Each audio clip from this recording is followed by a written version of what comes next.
Welcome to this explainer. Today we're going to do something a little different. We are going to act as a virtual spaceship taking a journey into the absolute unknown to uncover one of the most fascinating, mind-bending phenomena in modern physics, how black holes literally bend the fabric of time. So fasten your seatbelts, because we're about to leave everything we intuitively know about how clocks tick far, far behind.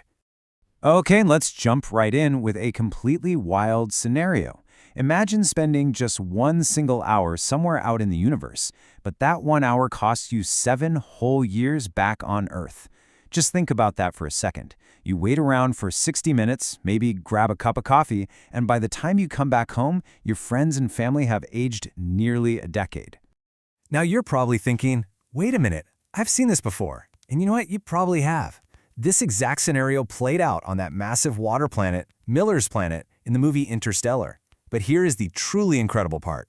That wasn't just some Hollywood science fiction dreamed up for a dramatic plot twist. No, that is a reality grounded in actual, mathematically proven physics.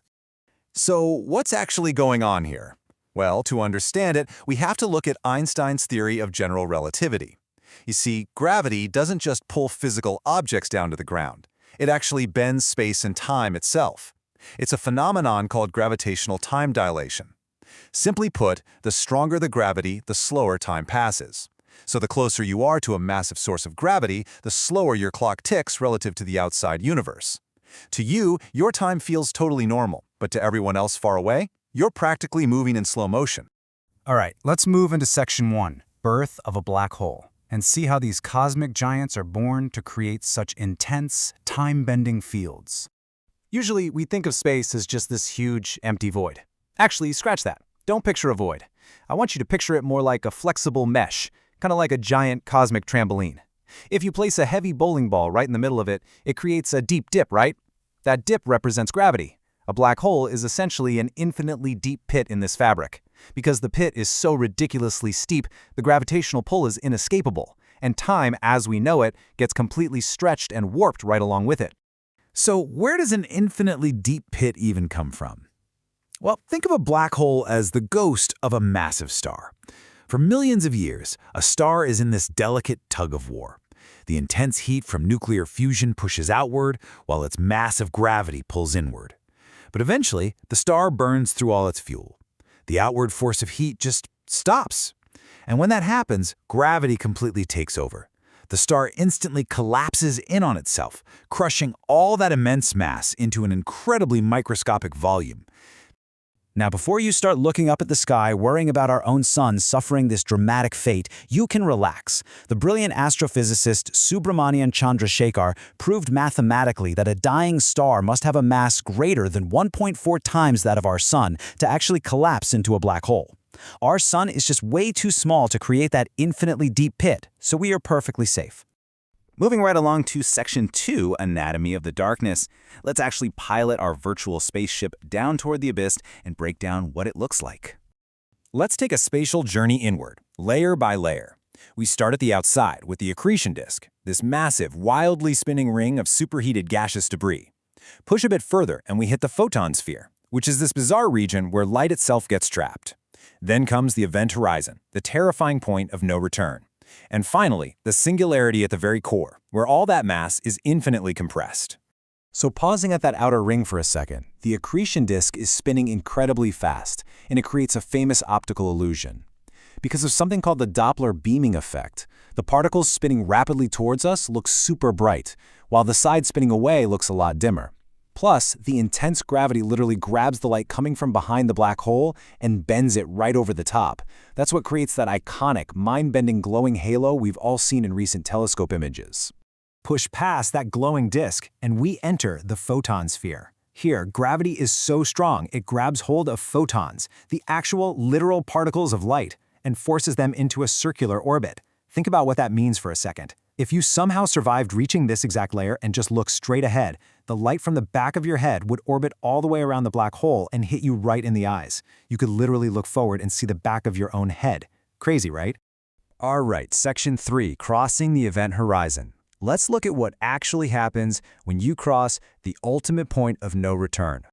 You'd probably assume every black hole is an instant death trap, but there's a really fascinating paradox here.